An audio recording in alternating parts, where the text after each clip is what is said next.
One of the issues many law firm administrators talked about during the latest conference where I was speaking was the issue with delegation. So attorneys and senior level professionals, they don't delegate work to their junior associates and paraprofessionals. That of course creates the problem that, well, junior level professionals, they don't develop their skills. And of course, because everyone wants to pull a cartload uphill without the opportunity to do that, people just feel like they're wasting their lives.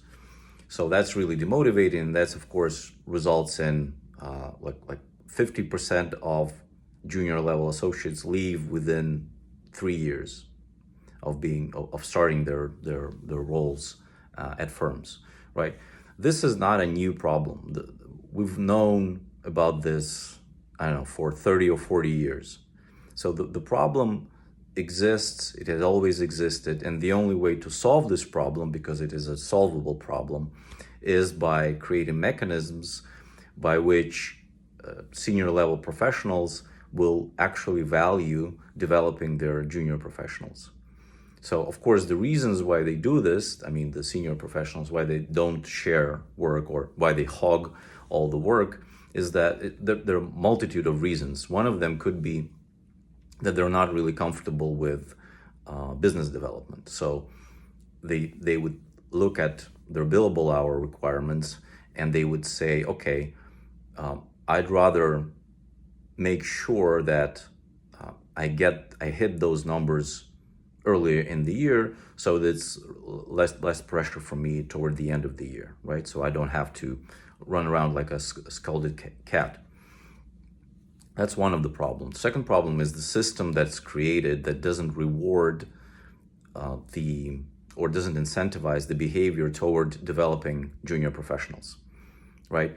So if the focus is on hitting the billable hours, then of course, well, that's what people are going to do. And that's essentially facilitating individualism rather than teamwork, right? Rather than focusing on the future long-term benefits of the firm itself creates such an environment where folks are incentivized to focus on short-term benefits.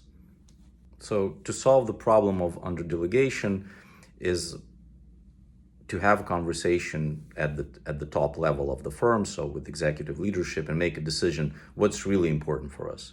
If it's really important for our firm to keep those, to retain those professionals and to develop them, then we need to change our own behavior. And that starts with executive leadership. Then they would decide on what has to be sacrificed. For example, a portion of billable hours will have to go, right? The incentive system should be configured differently so that the proper behavior can emerge. Obviously, there will be exceptions, but overall, this is a solvable problem at the level of the firm. And you can always calculate, like take the amount of billable hours that will need to be sacrificed by senior level professionals in order to train junior professionals, right? In order to monitor their work, in order to help them, to coach them, to train them. And you can juxtapose that to the costs that you incur when you need to replace those professionals that leave. Because not only do you need to pay the recruitment fees, you would also need to onboard them properly. So orientation, it takes time. Maybe it takes like 6 months to get them to full speed, I mean the junior professionals.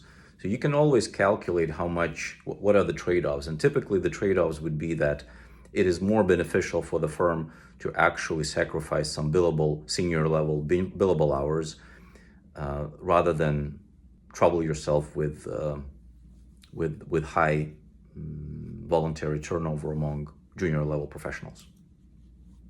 But at the strategic level, there has to be a simple question asked, which is, are we building for long-term sustainability, or are we focusing on short-term benefits? Because it can easily be the case that we're not really interested in long-term stuff, right? Maybe we're planning to wrap it up in a couple of years, right? Maybe we're planning to to merge with someone, to merge into another firm, or just sell it, whatever. So the decision will have to be made at the top, and then, the consequences will follow inevitably. In other words, if you're in a position where you see that the top management is complaining about this, then there are ways to solve this problem. So this problem is solvable, but it will require sacrifice. And of course, that's not always comfortable, for people who will have to sacrifice something. But the decision has to be made. Well, either we're building something together for the future, for the long term, or are we not? And if it's not the case, then, well, we'll have to live with the consequences. All right, see you in the next video.